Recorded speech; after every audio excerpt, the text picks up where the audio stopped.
إذا ذكر الله وجلت قلوبهم وإذا تليت عليهم آياته زادتهم إيمانا وعلى ربهم يتوكلون আল্লাহ রাব্বুল আলামিন সূরাতুল আনফালের ভিতরে বলেন, আমার যে বিষয়টা এই মাহফিল করার মাধ্যমে লাভ কি, মানুষের কি পরিবর্তন করে দেয়, এই জবাবটুকু দেওয়ার জন্য আল্লাহ রাব্বুল আলামিন সূরা আনফালের মাধ্যমে জানায়া দিলেন, মুমিন বান্দা যে জায়গার ভিতরে আল্লাহর নামকে স্মরণ করা হয়, আল্লাহর নাম উচ্চারণ করা হয়, আল্লাহর নাম যখন স্মরণ করা হয়, মুমিন বান্দা যখন আল্লাহর নামটা স্মরণ হওয়ার সঙ্গে সঙ্গে তরতর করে কাঁপতে থাকে, হায় রে আল্লাহর নাম। আল্লাহর নাম যখন স্মরণ হয়, মুমিন বান্দার অন্তর যখন কম্পন করে কাঁপে, বুঝতে হবে সেই মানুষটা পরিপূর্ণ ঈমানদার মুমিন হয়ে গেছে। আর আল্লাহর নাম শোনার পরেও যদি সেই মানুষের অন্তরে আল্লাহর ভয় না থাকে, বুঝতে হবে আপনার ঈমান পরিপূর্ণ হয় নাই। এটা বুঝবেন কেমন ভাবে? মুয়াজ্জিন সাহেব যখন আযান দেয়, আপনি দৌড় দেন শ্বাস তোলে, তখন কি আল্লাহর ভয় তার অন্তরে হয়? হয় না। আর যখন আযান দেওয়ার সঙ্গে মসজিদে দৌড় দেয় যে আল্লাহু আকবার, এর অর্থ কি আল্লাহ সবচেয়ে বড়, আল্লাহ সবচেয়ে বড় না বড়। এই ভয় যখন তৈরি হয়ে যায়, সেই মানুষটা শ্বাস তোলা যাবে না, দৌড় দেবে মসজিদের দিকে। মুসলমান ভাইরা আমার, আল্লাহ রাব্বুল আলামিন সূরা আনফালের মাধ্যমে পরিষ্কার বলে দিলেন, মুসলমান ভাই কথাগুলো লক্ষ্য করে শুনবেন। সূরা আনফালের ভিতরে আল্লাহ রাব্বুল আলামিন জানায়া দিলেন, মুমিন বান্দা যখন সামনে যখন আল্লাহর নামকে স্মরণ করা হয়, তাদের অন্তরের ভিতরে ভূমিকম্পন তৈরি হয়ে যায়, হায় রে আল্লাহর আহ্বান। এইদিকে কোরআনের ওয়াজ হচ্ছে, কোরআনের তাফসীর হচ্ছে, পাগল হয়ে সেই মাহফিলে চলে আসবে। যে মানুষটার ভিতরে আল্লাহর ভয় নাই, আল্লাহর মহব্বত নাই, আল্লাহর ভালোবাসা নাই, তাকে আল্লাহ কবুল করে না।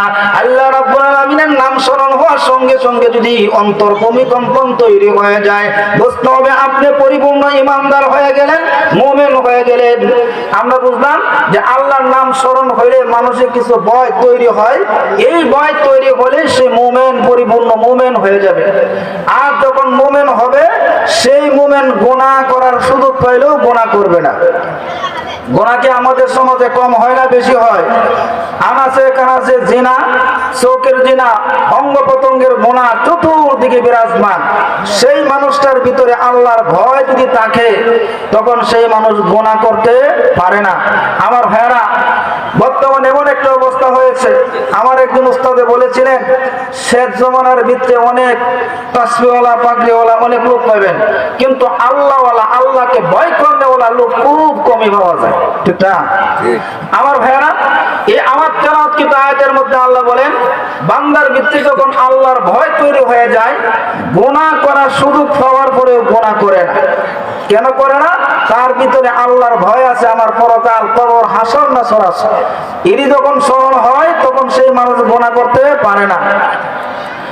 যেমন এই ভয়টা আল্লাহ নবী পয়গম্বরদের বেশি ছিল, সাহাবায়ে কেরামের বেশি ছিল, ঠিক না? তাবেঈনদের বেশি ভয় ছিল। আমি ওই দৃষ্টান্তটা বোঝানোর জন্য যে আল্লাহর নামের যে বড়ত্ব, আজমত, আল্লাহর নামটা স্মরণ হওয়ার সঙ্গে সঙ্গেই মানুষ গুনার কাজ করে না, নেক আমলের দিকে চলে যায়। এই বিষয়টা বোঝানোর জন্য আমি একটা উদাহরণ দিই, বিষয়টা বুঝতে সহজ হবে। মানুষ সত্যিকার অর্থে যখন আল্লাহর ভয় তৈরি হয়ে যায়, সে গুনাহ করে না। এই ভয় আপনার কোথায় হবে? মাহফিলের দিকে গেলে, কোরআন হাদিসের বয়ান শুনলে আল্লাহ সেই বান্দার অন্তরটাকে পরিবর্তন করে দেয়, কোরআনের দিকে ধাবিত করে দেয়। দারুল উলুম দেওবন্দ মাদ্রাসার একজন ছাত্র,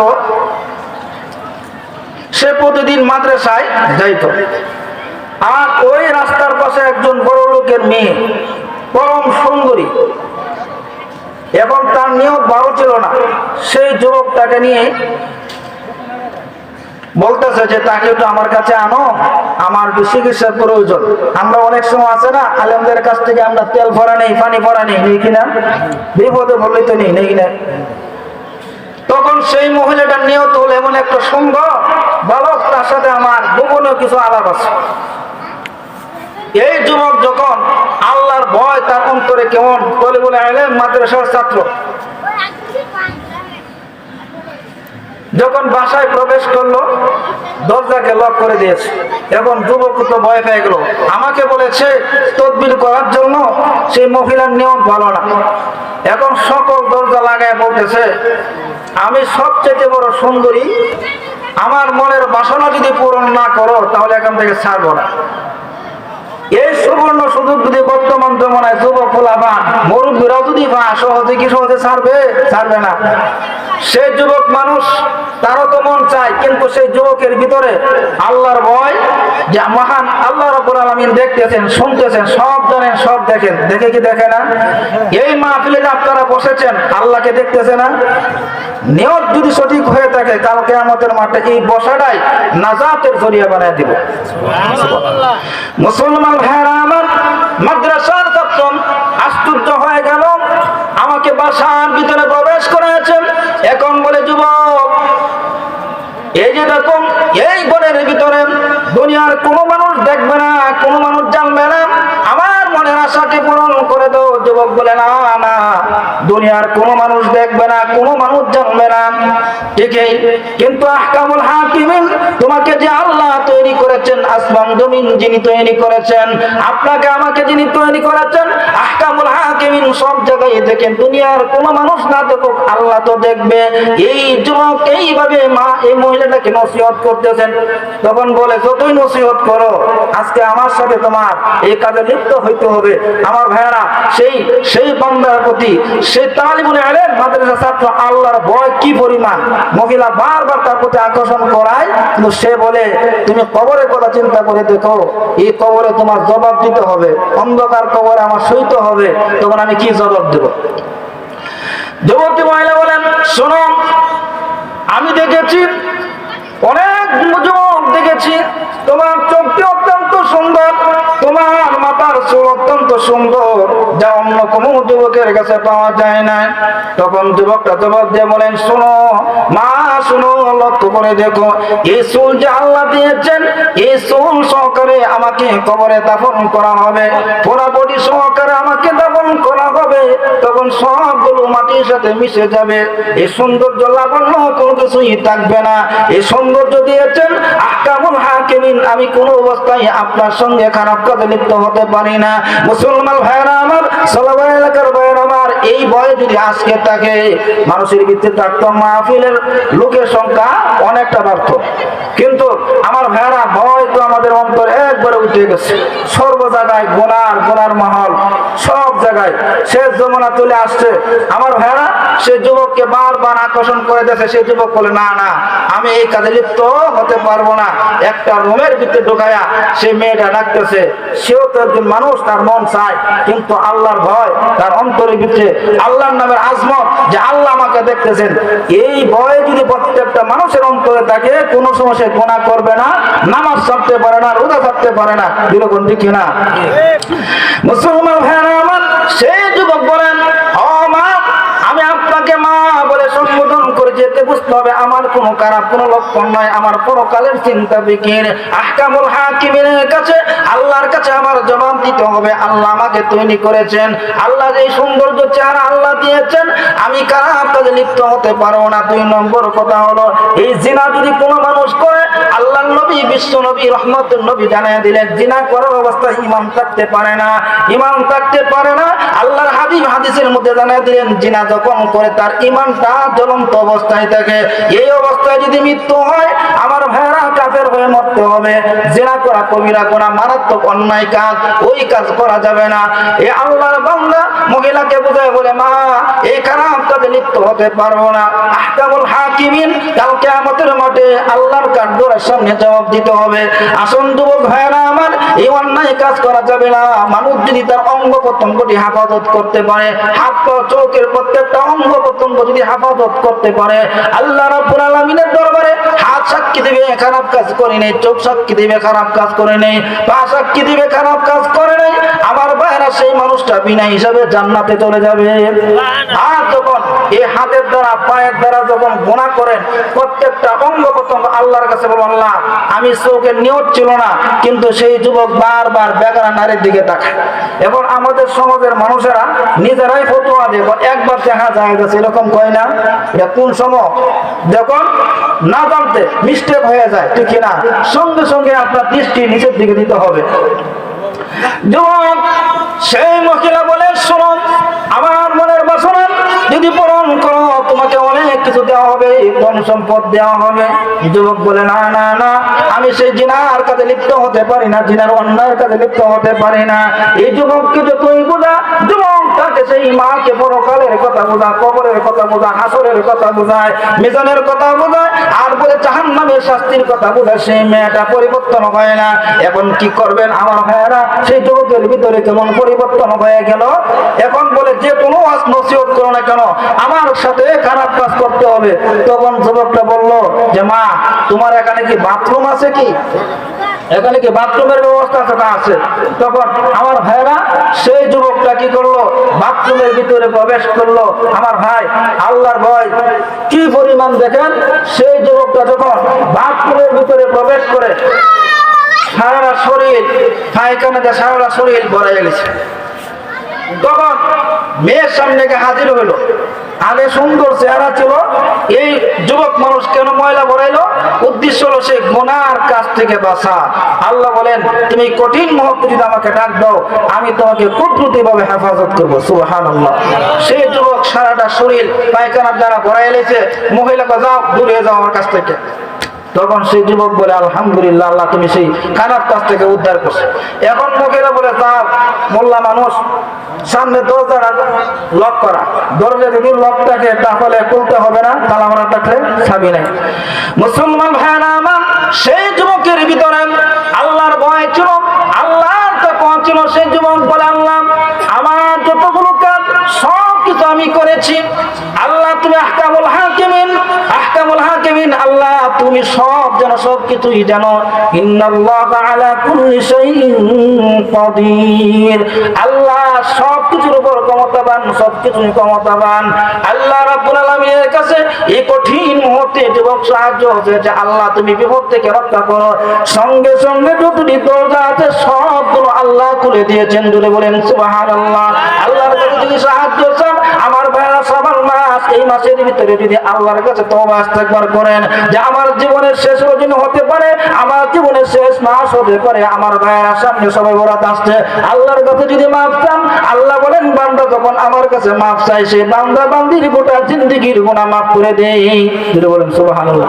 সেই যুবক নিচে নেমেছে, নামার পরে আমার ভাইরা নিচে নামার পরে একটা পুকুরে ঝাঁপ দিয়ে সামান্য ময়লাগুলো পরিষ্কার করেছে। এখন মাদ্রাসার যায় সময় উনি চালু করে যাইতেছে, আর মনের ভিতরে ভয় হলো যে ক্লাসে যে বসবো দুর্গন্ধ লাগবে না?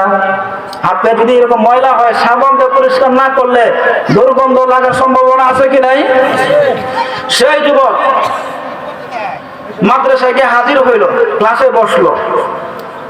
এখন আল্লাহ পাক সেই যুবকের শরীরে জান্নাতি খুশবু দান করছেন। যদি বলেন সুবহানাল্লাহ। ক্লাসে বসার পরে শিক্ষক জিজ্ঞাসা করে যে তোমার শরীর থেকে মেশকে আমরে গ্রান আসছে। যুবক চিন্তা ভাই রে আমার বুঝুন নিয়ে মনে হয় টিটকারি করতেছে। আমাদের মায়ের সিংহের ভাষায় কয় টিটকারি, কারণ এক এক অঞ্চলে এক এক ভাষা, ঠিক না আমার ভাইরা? তখন উস্তাদের কথা শুনে না হুজুর ঘটনাটা কোলে বললো যে হুজুর এই ঘটনা করেছে। মুসলমান ভাইরা আমার লক্ষ্য করে দেখুন, ওই সময় উস্তাদ ডাক দিয়ে বলে না রে তোমার সত্যিকারের জান্নাতের খুশবু, তুমি আজকে আজ থেকে তোমার নাম আল্লাহ পাক ওলি দপ্তরে আল্লাহ পাক লিখে দিয়েছেন। ও তুমি সাধারণ একজন তালেবুল আলেম না, তোমার গোটা জিন্দেগীর গুনাহ মাফ হয়ে গেছে। আল্লাহর ভয় থাকার কারণে তোমাকে আল্লাহর ওলি বলে রূপান্তরিত করে দিয়েছেন। আমার ভাইরা সেই যুবকের ভিতরে আল্লাহর ভয় হয়েছিল, এই ভয় যদি প্রতিটা মুমিন মুসলমানদের অন্তরে তৈরি হয়ে যায়, সেই মানুষ নামাজ ছাড়তে পারে না, আযান দিলে মসজিদে দৌড় দিবে, ঠিক না? আর সেই ভয় যদি না থাকে, নামাজও দাঁড়ায়। অনেক সময় দেখা যায় 6 রাকাত নামাজ পড়ছি, খেয়াল নাই, এরকম হয় না? কত দিকে মন দেয়, কারণ কি? একটা হলো নামাজ নামাজের মতো হয় না, আরেকটা হলো আমার ভাইয়েরা আল্লাহর ভয় অন্তরে নাই, খুব কম। এই কারণে সমাজে অপরাপর খুন হচ্ছে, হত্যা হচ্ছে চতুর্দিকে।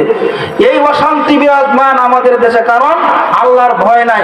আজকে দেখা যায় বিভিন্ন জায়গায় লোক রক্তাক্ত হচ্ছে না, আবার ওদেরকে শহীদও বলে, অথচ আল্লাহ রাসূল বলছেন দুরুদুনি জাহান্নামে। কি জন্য? দুনিয়ার হাসিল করার জন্য। আমার ভাইয়েরা সতর্ক হয়ে চলবেন, কারণ কিছু মরা আছে যে মরা হতে পারে আল্লাহ বলছেন দুটোটাই জাহান্নামী। আল্লাহ আপনাদেরকে দিন বোঝার তৌফিক দাও, সবাই বলেন আমিন। আসেন সূরা আনফালের প্রথম কথা হলো আল্লাহর নাম, আল্লাহর নামের আজমত যাদের ভিতরে তৈরি হলে সে মানুষ গুনাহ করতে পারে না, গুনাহ করার সুযোগ পাওয়ার পরে। দ্বিতীয় নম্বরে আল্লাহ বলেন ইন্নামাল মুমিনুনা আল্লাযীনা ইযা যুকিরাল্লাহু ওয়াজিলাত কুলুবুহুম ওয়া ইযা তুলিয়াত আলাইহিম আয়াতুহু যাদাতুহুম ঈমানা ওয়া আলা রাব্বিহিম ইয়াতাওয়াক্কালুন। আল্লাহু আকবার। এই যে আমি যে আল্লাহু আকবার কইলাম, আমার তাও শুনে না, আল্লাহর নামটা মুখ দিয়ে উচ্চারণ করেছেন, আল্লাহ এই উসিলা করে তো মাফ করতে পারে, পারে কি না পারে না? নামটা কান নিয়েছেন আল্লাহ পাকে। এই যে বর্তমান যে সময় নির্বাচন চলতেছে, সারাদিন সারা রাত মিছিল করে কে করে না? তাল গাছের মিছিল, লাউ গাছের মিছিল করতেছেন, সব হবে না। সারাদিনের পর একটু চা খাওয়াবো। আল্লাহ বলেন বান্দা যখন আমার নামটা উচ্চারণ করে শুদ্ধভাবে, আল্লাহ সেই বান্দা বান্দির গুনাহ মাফ করে দেন। সুবহানাল্লাহ। আমার ভাইয়েরা, দ্বিতীয় নম্বর কথা হলো যখন মুমিন বান্দা যখন আল্লাহর কোরআনকে যখন তেলাওয়াত করে, আল্লাহ বলেন সেই মুমিন বান্দার ঈমানকে বাড়ায়া দেন। দূরে বলেন সুবহানাল্লাহ। কি করলে? কোরআন তেলাওয়াত করলে। কোন সূরা? সূরা আনফালের ভিতরে আল্লাহ বলেন যাদাতুহুম ঈমানা, যখন মুমিন বান্দা কোরআনুল কারীম তেলাওয়াত করে তাদের ঈমানকে বাড়ায়া দিবেন। সুবহানাল্লাহ। তো কোরআন তেলাওয়াত করার দরকার আছে কিনা? আল্লাহ বলেন সূরা আনফালের দ্বিতীয় মুমিনের গুণ, আল্লাহ বলেন মুমিনের দ্বিতীয় গুণ হলো যে মুমিন বান্দা বেশি বেশি কোরআন তেলাওয়াত করে, সর্বদাই কোরআন তেলাওয়াত করে। আল্লাহর হাবিব বিশ্বনবী বলেন যে মানুষটা বেশি বেশি কোরআন তেলাওয়াত করে, এই কোরআনুল কারীম কাল কিয়ামতের মাঠে সে বান্দাকে সুপারিশ করে জান্নাতে নিয়ে যাবে। এজন্য এই কিতাবকে, এই আল কোরআনকে বেশি বেশি তেলাওয়াত করার দরকার আছে কি নাই? আল্লাহ তাআলা দিলেন মুমিন বান্দারা লক্ষ্য করে দেখেন, এই কোরআনুল কারীমকে যে বান্দা বেশি বেশি তেলাওয়াত করে, বেশি বেশি পড়বে, গবেষণা করে, আল্লাহর নবী বিশ্বনবী যারা দিলেন তাদের ঈমানকে বৃদ্ধি পাবে। এখন বলতে পারেন ঈমান বৃদ্ধি পাওয়ার মধ্যে লাভ কি? যে ভাই আমার, এই যে